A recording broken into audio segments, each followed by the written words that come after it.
Episode 157। Avani की बेशर्मी सगाई की डेट फिक्स। HII गाइस, कैसे हैं आप सब? उम्मीद है अच्छे होंगे। तो चलिए बिना देरी की यह शुरू करते हैं कहानी का आज का एपिसोड। अवनी की बात सुनकर विवान उसे घूरने लगा। अवनी एटीट्यूड से जाकर साक्षी जी के पास बैठ गई। उसे इस तरह से बैठता देखकर संगीता जी या कोई कुछ और कहने ही वाली थी कि अवनी ने साक्षी जी को कस के गले लगाते हुए कहा, ओ मेरी प्यारी सासू माँ, आप इतनी ज्यादा प्यारी होगी मुझे लगा नहीं था। मैंने इस खड़ूस से कितनी बार कहा कि मुझे आपसे मिलवा दे, पर यह मिलवाने को तैयार ही नहीं था। अवनी की हरकत देखकर कृपा जी ने अपने सर पर हाथ फेरते हुए कहा, है भगवान, मैं क्या खाकर इस राक्षसनी को पैदा किया था। कृपा जी की बात सुनकर उनके बगल में खड़ी संगीता जी, जो कि अभी चिप्स खा रही थी, उन्होंने मुंह बनाते हुए कहा, कृपा तुम कैसी बात कर रहे हो? कुछ खाकर थोड़ी बच्चे पैदा किए जाते हैं।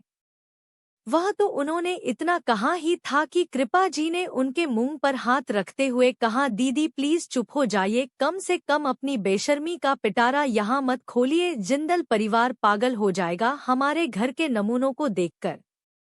कृपा जी की बात सुनकर संगीता जी मुंह बनाकर उनकी तरफ देखने लगी। वही साक्षी जी ने प्यार से अवनी को गले लगाते हुए कहा, तुम सच में बहुत प्यारी हो, मुझे तुम्हारे जैसी ही एक क्यूट सी बहू चाहिए थी, जो कि मेरी बहू नहीं बल्कि बेटी बनकर रह सके। और अब तुम्हें देखकर मुझे यकीन हो गया है कि मुझे बेटी मिल जाएगी बना। यह लड़की तो दिन रात मेरी सेवा करके मुझे सांस वाली फीलिंग महसूस करती है। इतना कहकर उन्होंने आयशा की तरफ देखा, जो उन दोनों को देखकर मुस्कुरा रही थी। इसे कितनी बार कहती हूँ कि घर के काम मत किया करो, पर यह मेरी सुनती ही नहीं है। साक्षी जी की बात सुनकर आयशा ने मुस्कुराते हुए कहा, माँ मुझे अच्छा लगता है, आप सबकी सेवा करना, घर के काम करना मुझे पसंद है, इसलिए मैं करती हूँ। वहीं मल्होत्रा फैमिली खुश थी कि साक्षी जी इतनी अच्छी है। तभी विवान के पापा राम जी ने मुस्कुराते हुए कहा, हमें आपकी बेटी काफी प्यारी लगी, हमें हमेशा एक बेटी चाहिए थी, पर भगवान ने हमें 2 बेटे दे दिए, पर अब हमारे पास बहू के रूप में 2 बेटियां हैं। इससे बड़ी खुशी की बात हमारे लिए क्या हो सकती है। आप सब लोगों को मैं यकीन दिलाता हूँ, आपकी बेटी जैसे आपके घर में रहती है वैसी ही हमारे घर में रहेगी। हम कभी आपकी बेटी को बहू वाली फीलिंग महसूस नहीं होने देंगे। वह जो चाहे कर सकती है, हमारी तरफ से उसे खुली छूट होगी। राम जी की बात सुनकर संजय जी ने मुस्कुराते हुए कहा, थैंक यू मिस्टर जिंदल, भले ही हमारे पास कितने भी पैसे क्यों ना हो, हर एक बाप को यही चिंता लगी रहती है कि उसकी बेटी कैसे घर में जाएगी। बचपन से जब बेटी पैदा होती है तब से यही दिल में होता है कि एक न एक दिन हमारी बेटी हमें छोड़कर किसी और के घर चली जाएगी, पर सबसे ज्यादा दिल में यही चिंता लगी रहती है कि जिस घर में वह जाएगी उसे घर में उसे उतना प्यार मिलेगा क्या जितना प्यार हम उसे देते हैं। पर अब आप लोगों से मिलकर मुझे यकीन हो गया कि आप लोग हमारी बेटी को हमसे भी ज्यादा प्यार देंगे। संजय जी की बात सुनकर राम जी मुस्कुराने लगे। तभी अयान ने मुस्कुराते हुए अवनी की तरफ देखते हुए कहा, अवनी। अवनी ने अयान की तरफ देखा और एक्साइड होते हुए कहा, आप इस बुद्धू राम के भाई होना। मैं आपके बारे आपसे काफी कुछ सुना है भैया कि आप काफी शैतान थे। वैसे भैया मुझे बताइए, अगर आप इतने अच्छे हो तो फिर यह ऐसा कैसे हो गया? दिन भर किताब में घुसा रहता है, मस्ती मजाक तो जैसे इसमें करनी सीखा ही नहीं। अब मुझे बताइए, आप जब यह सब करते थे तब यह बुद्धू राम क्या करता था? यह किताबी कीड़ा कैसे बन गया? अवनी की बात सुनकर मल्होत्रा फैमिली के लोग उसे घूरने लगे। अब नहीं, जिंदल परिवार के सामने ही उनके ही बेटे की इतनी बुराई कर रही थी। वही अवनी की बात सुनकर जिंदल फैमिली जोर जोर से हंसने लगी। अयान ने अपनी हंसी कंट्रोल करके विवान की तरफ देखते हुए कहा, अवनी तुमने बिल्कुल सही कहा, मेरा यह छोटा भाई बहुत ज्यादा बोरिंग है। पढ़ाई के अलावा इसे कुछ नहीं पसंद। जब भी बचपन में कुछ खेलना होता था हम सब दोस्त मिलकर खेलते थे और यह अपनी किताब लेकर आता था। खेलने खेलने से ज्यादा इसका ध्यान पढ़ाई पर होता था, इसलिए बचपन से हर क्लास में टॉप करता है और मैं तो अपने स्कूल में बैक बेंचर्स था। अयान की बात सुनकर अवनी ने मुस्कुराते हुए कहा, भैया जो मजा बैक बेंचर्स होने में है वह फ्रंट बेंचर होने में कहाँ। और वैसे भी मैं तो पढ़ाई करती भी नहीं, फिर भी मैं टॉप करती हूँ भैया, पता नहीं यह क्यों इतना पढ़ता है। वैसे आपको पता है इसने मुझे कितना परेशान किया, मैं तो कॉलेज के पहले दिन से इसके पीछे पड़ी थी भैया, आपको क्या बताऊं, इसे देखते ही मैं इस पर फ्लैट हो गई थी। इसकी नीली आंखें मुझे घायल कर चुकी थी, मैं तो इसकी नीली आंखों को समुद्र समझकर डूब गई थी। अवनी ने अपनी सपनों की दुनिया में खोते हुए कहा। अवनी की बात सुनकर पूरी जिंदर फैमिली उसकी तरफ टुकुर टुकुर देखते लगी, जैसे पूरी कहानी जानने के लिए बोलो काफी एक्साइटेड हो।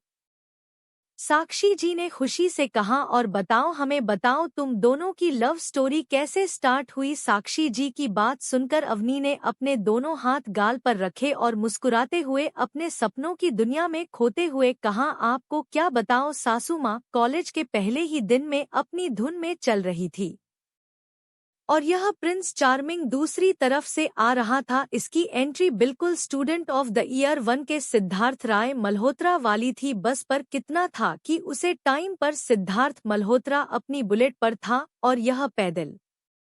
मैं तो अपनी दोस्त के साथ बकबक करते हुए चल रही थी, अचानक से इसके साथ मेरी टक्कर हो गई और इसने अपनी बाहों में मुझे पकड़ लिया है। सासू माँ जब मैं अपनी आंखें खोली, मेरी आंखें इसकी नीली आंखों से मिल गई और आपको पता है मैं तो इस पर फ्लैट हो गई, इसकी दीवानी हो गई। मैं तो उसी टाइम डिसाइड कर लिया था शादी करूंगी। तो ऐसे ही इतना कहकर अवनी ने सभी लोगों की तरफ देखा जो काफी एक्साइटेड होकर उसकी कहानी सुन रहे थे। वही विवान का चेहरा तो शर्म से लाल हो गया था। अवनी की बात सुनकर आयशा जो अब तक चुप थी उसने खुशी से कहा, उसके बाद क्या हुआ। आयशा की बात सुनकर अवनी ने मुंह बनाते हुए कहा, उसके बाद भाभी इसका एटीट्यूड बढ़ गया, क्योंकि मेरे जितनी होता और सेक्सी लड़की इसके पीछे पड़ गई थी। मैं हर रोज इस प्रपोज करती थी पर यह मुझे रिजेक्ट करके भाग जाता था। इनफैक्ट मैंने सारी लड़कियों को धमकी भी दे दी थी कि कोई मेरे प्रिंस चार्मिंग पर नजर भी नहीं डालेगी। फिर भी यह लड़कियों की मदद करता था, उन्हें नोटिस बनाने में हेल्प करता था, यह जानते हुए भी कि उन लोगों को नोटिस नहीं बने बल्कि इसके नजदीक आना है। अवनी की बात सुनकर पूरी जिंदल फैमिली विवान को ऐसे घूमने लगी जैसे उसने कोई महापाप कर दिया हो। विवान को समझ नहीं आ रहा था कि अवनी ने उसके परिवार वालों पर ऐसा क्या जादू कर दिया है कि उसका खुद का परिवार उसे किसी पापी की तरह घूर रहा है। विवान ने अपने हाथ खड़े करते हुए कहा, मैंने कुछ नहीं किया। विवान की बात सुनकर साक्षी जी ने उसे घूरते हुए कहा, तू कुछ करेगा भी कैसे नालायक, अगर मेरी प्यारी बहू तेरे पीछे नहीं पड़ी होती तो तुझे इतनी क्यूट, इतनी स्वीट, इतनी सुंदर, इतनी सुशील बीवी कैसे मिल रही होती, पता नहीं इतना गधा क्यों है तू। साक्षी जी पलटकर अवनी की तरफ देखते हुए कहा, फिर क्या हुआ बेटा। अवनी ने मुंह बनाते हुए कहा, यह करने को तैयार नहीं था और लड़कियां भी मानने को तैयार नहीं थी। फिर मेरा दिमाग खराब हो गया। मैं एक दिन इसकी जो फेक गर्लफ्रेंड बनी थी उसकी ऐसी पिटाई की कि उसके बाद इसके करीब कोई लड़की आई ही नहीं। अवनी की बात सुनकर अयान ने एक्साइड आवाज में कहा, मतलब तुमने विवान के लिए एक लड़की की पिटाई की थी, वह भी कॉलेज में। अयान की बात पर अवनी ने एटीट्यूड से कहा, सिर्फ टी नहीं भैया, उसकी ऐसी हालत की थी कि 10 दिन तक कॉलेज नहीं आ सकी, उसका पूरा चेहरा बिगाड़ दिया था मैंने। अवनी की बात सुनकर आयशा ने बड़ी बड़ी आंखों से उसकी तरफ देखते हुए कहा, तुम्हें डर नहीं लगा। आयशा की बात सुनकर अवनी ने एटीट्यूड से कहा, डरना मैंने सीखा नहीं भाभी, क्योंकि मैं अवनी मल्होत्रा हूँ और जो डर गया वह मर गया। अवनी मल्होत्रा किसी से डरती नहीं, सबको डरा के रखती है। अवनी की बात सुनकर साक्षी जी ने खुशी से उसकी नजर उतारने हुए कहा है, मेरे तो नसीब खुल गए, इतनी प्यारी बहू मिली है मुझे। अब अगर कोई मुझे परेशान करेगा तो मैं बस उन्हें तुम्हारा नाम बता दूंगी। जब मेरी बहू इतनी अच्छी और टैलेंटेड है तो मैं क्यों किसी से डरूं। अब मैं सबके सामने ड्रॉप जमा होगी कि मेरी बहू किसी से कम नहीं है।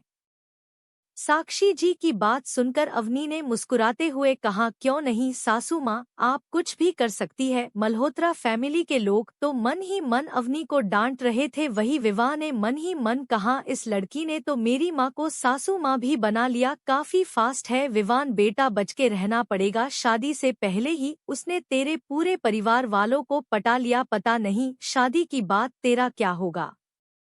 कुछ देर बाद अवनी की कहानी खत्म हो गई। सभी लोगों ने मिलकर दोनों बच्चों की सगाई की डेट डिसाइड कर ली। साक्षी जी ने मुस्कुराते हुए कहा, अब से हम लोग समधी समधन हुए, 1 हफ्ते बाद हमारे दोनों बच्चों की सगाई होगी। मुझे तो इंतजार नहीं हो रहा है कि कब मैं अपनी अवनी को अपने घर लेकर चली जाऊं। साक्षी जी की बात सुनकर साहिल ने मुस्कुराते हुए कहा, आंटी जी हमें भी इंतजार नहीं हो रहा है इस आफत को अपने घर से भेजने का। साहिल की बात सुनकर साक्षी जी हंसने लगी। वही अवनी ने गुस्से से कहा, मैं तो आफत हूँ पर आपकी होने वाली बीवी तो तूफान है, और तूफान को घर में आने में सिर्फ 15 दिन रह गए हैं, इसलिए आप मेरी नहीं अपनी चिंता कीजिए।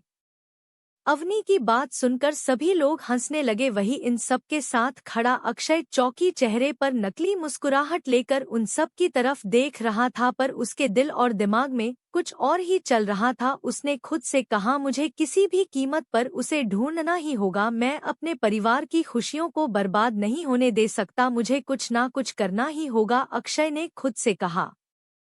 वहीं पीहू जो मुस्कुराते हुए सभी की तरफ देख रही थी, अचानक से उसका ध्यान अक्षय की तरफ गया। अक्षय के चेहरे पर भले ही मुस्कुराहट थी, पर पीहू उसके चेहरे के मुस्कुराहट के पीछे की परेशानी आसानी से देख सकती थी। पीहू ने खुद से कहा, कुछ दिनों से अक्षय को क्या हो गया है, अजीब बिहेव कर रहे हैं, जैसे कोई परेशानी इन्हें अंदर ही अंदर खा रही हूँ, पर यह मुझे बात क्यों नहीं रहे। कुछ भी हो जाए मैं आज अक्षु से पूछ कर रहूंगी कि क्या हुआ है, मैं इन्हें इतना परेशान नहीं देख सकती। एपिसोड 158 पैशनेट किस वंश भागा अक्षय की कैद से। HII गाइस, कैसे हैं आप सब, उम्मीद है अच्छे होंगे। तो चलिए बिना देरी किए शुरू करते हैं कहानी का आज का एपिसोड। अक्षय के जाने के बाद पीहू मन ही मन अक्षय से उसकी परेशानी की वजह पूछने के बारे में सोच रही थी। पीहू पिछले 1 हफ्ते से नोटिस कर रही थी, अक्षय हमेशा परेशान रहता था, पर अक्षय पीहू से यह बात छुपाने की कोशिश करता था, पर फिर भी पीहू को उसके चेहरे की परेशानी हमेशा नजर आ जाती थी। पीहू 1 हफ्ते से इस बात को इग्नोर कर रही थी, पर अब उसने डिसाइड कर लिया था कि वह अक्षय से किसी भी हालत में पूछ कर ही रहेगी कि अक्षय की परेशानी की क्या वजह है। वहीं बाकी सभी घरवालों के चेहरे पर मुस्कुराहट थी। साक्षी जी ने सभी लोगों की तरफ देखते हुए कहा, ठीक है अब हम चलते हैं। इतना कहकर वह अपनी जगह से खड़ी हुई, तभी अवनी ने मुस्कुराते हुए कहा, सासू माँ मुझे अपने होने वाले मिस्टर से मिलना है, क्या मैं मिल सकती हूँ। इतना कहकर अवनी ने आंख मार कर विवान की तरफ देखा। अवनी की बात सुनकर विवान उसे घूमने लगा। वही जिंदल फैमिली हंसने लगी। साक्षी जी ने मुस्कुराते हुए कहा, बिल्कुल बेटा, अब यह मेरा नालायक बेटा तो मुझे यह बात कहने वाला था नहीं, पर मेरी प्यारी बहू ने तो कह दी, और मैं अपनी बहू की बात कैसे टाल सकती हूँ। तुम्हें इससे जितनी देर तक बात करनी है तुम कर सकती हो, हम लोगों को देर हो रहे हैं इसलिए हम लोग घर के लिए निकल रहे हैं, और तू नालायक मेरी प्यारी बहू से बात करके घर आ जाना। और अगर मेरी बहू को परेशान करने के बारे में सोचा भी तो तेरी डंडे से पिटाई करूंगी। अपनी माँ की बात सुनकर विवान है रानी से उनकी तरफ देखने लगा। उसे समझ नहीं आ रहा था कि अवनी ने इतनी जल्दी उसके परिवार वालों पर ऐसा कौन सा जादू कर दिया है कि उसके परिवार वाले अवनी के दीवाने हो गए। जिंदल फैमिली ने मल्होत्रा परिवार के सभी लोगों से अलविदा कहा और वहां से अपने घर के लिए निकल गए। अब वहां पर सिर्फ मल्होत्रा परिवार के लोग और विवान बचा था। उनके जाते ही अवनी ने मुस्कुराते हुए विवान की तरफ देखते हुए कहा, प्रिंस चार्मिंग देखो हमारी सगाई की डेट फिक्स हुई गई सिर्फ और सिर्फ मेरी वजह से, वरना अगर तुम्हारे भरोसे रहती तो पक्का अगले जन्म तक तुम हमारी शादी का इंतजाम कर देते। चलो मुझे तुमसे कुछ बात करनी है। इतना कहकर अवनी ने विवान का हाथ पकड़ा और उसे सीढ़ियों से ऊपर ले जाने लगी। विवान भी बेचारा किसी मासूम इंसान की तरह चुपचाप उनके साथ जा रहा था। वहीं मल्होत्रा फैमिली के लोग अपनी बेटी की हरकत देखकर उसे घूर रहे थे। अवनी सबको इग्नोर करते हुए विवान को लेकर ऊपर जा रही थी। कुछ देर बाद विवान और अवनी अवनी के रूप में आ गए। रूम में आते ही विवान, जो अब तक शांत था, उसने अवनी को दरवाजे से टिककर उसके दोनों तरफ अपने हाथ रखकर उसकी आंखों में आंखें डालकर घूरते हुए कहा, क्या कह रही थी तुम? नीचे। विवान की बात सुनकर अवनी के चेहरे पर मुस्कुराहट आ गए। अवनी ने एक शरारती मुस्कुराहट के साथ कहा, मैंने तो कुछ भी नहीं कहा। अवनी की बात सुनकर विवान ने उसके चेहरे को अपने हाथों में भरकर उसे घूरते हुए कहा, अच्छा तुमने कुछ नहीं कहा? नीचे तुम क्या क्या कह रही थी? मैं बुद्धू हूँ, मैं नालायक हूँ, तुमने मेरे परिवार वालों से मुझे डांट भी पड़वाई। आखिर ऐसा कौन सा जादू किया है उन पर जो एक दिन में ही वह तुम्हारे दीवाने हो गए?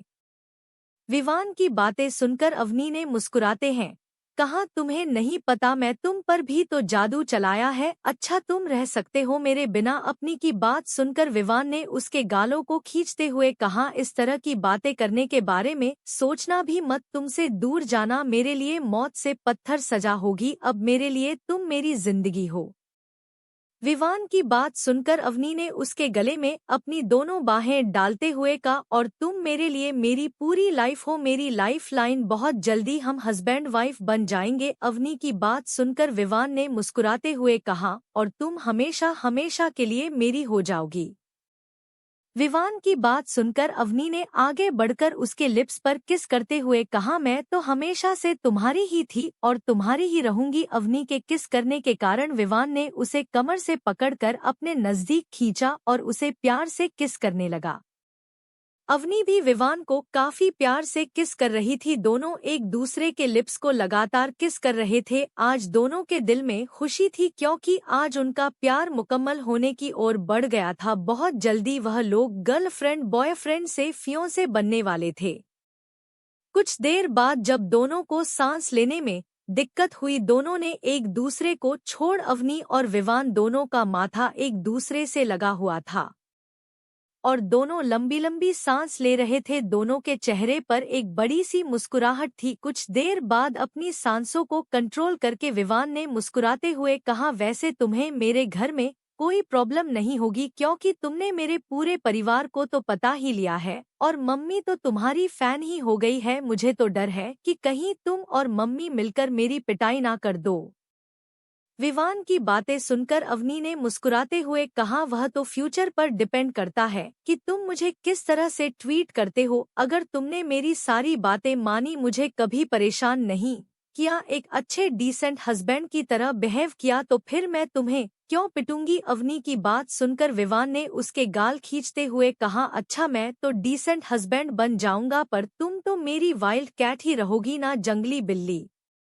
विवान की बातें सुनकर अवनी ने इतराते हुए कहा, अगर मैं वाइल्ड नहीं हुई तो हमारे बच्चे कैसे वाइल्ड होंगे? वैसे भी तुम तो बोरिंग हो, तो किसी न किसी को तो आगे बढ़कर वाइल्ड होना ही होगा। और वैसे भी हमारे मल्होत्रा फैमिली में कोई शर्मिला नहीं है सब के सब बेशर्म है। तो अगर उनकी बेटी शर्माने लग गई तो फिर मेरे फैमिली का नाम तो डूब जाएगा ना, इसलिए मुझे तो बेशर्म ही रहना है। आखिर अपने परिवार का टाइटल कैसे डूबने दे सकती हूँ?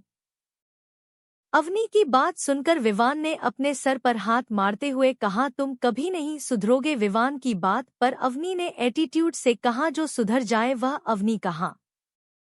कुछ देर तक इसी तरह से एक दूसरे के साथ बात करने के बाद अवनी और विवान दोनों नीचे आ गए। अवनी ने नॉर्मल कपड़े पहन लिए थे। नीचे आने के बाद विवान ने कुछ देर तक सभी लोगों से बात की और फिर अपने घर के लिए निकल गया।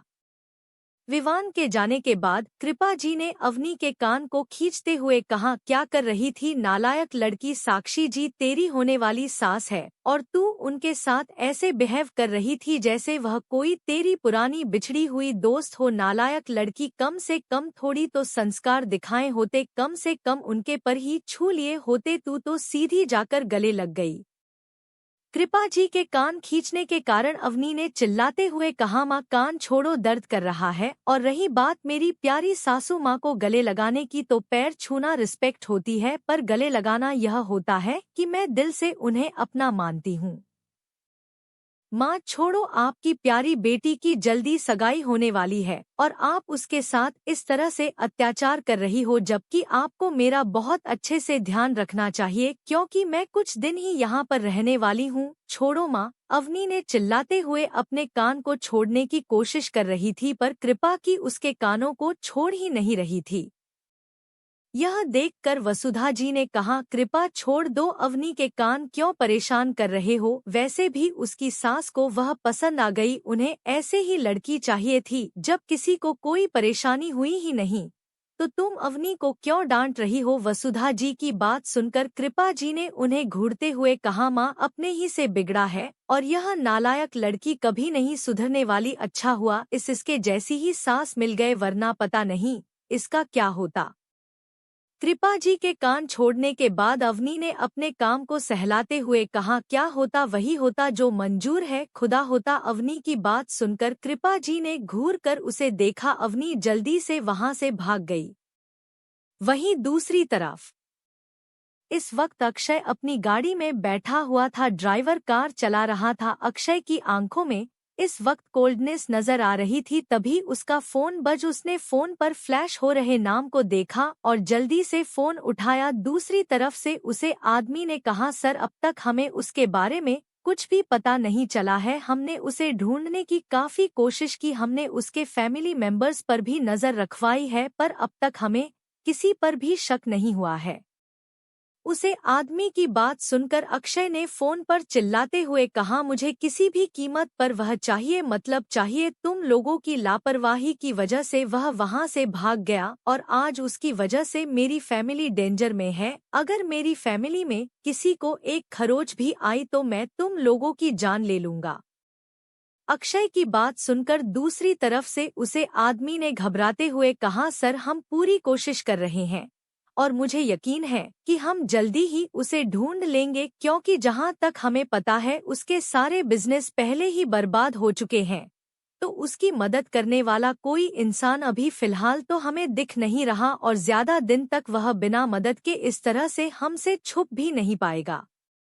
उसे आदमी की बात सुनकर अक्षय ने कहा, मुझे कुछ नहीं पता, मुझे बस वह किसी भी कीमत पर अपने सामने चाहिए, चाहे जिंदा या मुर्दा। इतना कहकर अक्षय ने कॉल कट कर दिया। कॉल कट होने के बाद अक्षय ने गुस्से से कहा, मुझे नहीं पता कि तुम कहाँ हो वंश राठौड़, मैं कभी तुम्हें तुम्हारा मकसद में कामयाब नहीं होने दूंगा। दूसरी तरफ इस वक्त एक अंधेरे कमरे में एक आदमी जिसकी हालत काफी खराब लग रही थी, उसे देखकर ऐसा लग रहा था जैसे उसे महीना तक टॉर्चर किया गया हो। वह काफी ज्यादा पतला भी लग रहा था। उसके सामने एक लड़की खड़ी थी जो मुस्कुराते हुए उसे ही देख रही थी। उसे लड़के ने चिल्लाते हुए कहा, मैंने कहा मुझे अक्षय मल्होत्रा से बदला लेना है, उसने 6 महीने तक मुझे कुत्तों की तरह ट्रीट किया है, मुझे उससे उसकी सारी खुशियां छीननी है। यह आदमी कोई और नहीं वंश था, जो अब काफी ज्यादा दुबला पतला हो गया था। उसकी बॉडी पर हजारों निशान थे, पर फिर भी उसके चेहरे पर नफरत और गुस्सा नजर आ रहा था। वहीं उसके सामने खड़ी उसे लड़की ने हंसते हुए कहा, वंश वंश क्या हालत हो गए हैं तुम्हारी, मुझे तो यकीन नहीं हो रहा है कि तुम वही वंश राठौर हो जो कभी किसी के सामने नहीं झुकता था। आज उसकी हालत किसी गली के कुत्ते से भी खराब हो चुकी है। उसे लड़की की बात सुनकर वंश ने गुस्से से कहा, मेरी हालत चाहे कैसी भी हो गई हो, पर अभी मैं जिंदा हूँ और जब तक जिंदा हूँ अक्षय मल्होत्रा को चैन से नहीं जीने दूंगा, ना ही उसके खानदान को, सबको बर्बाद कर दूंगा, सबको खून के आंसू रुलाऊंगा।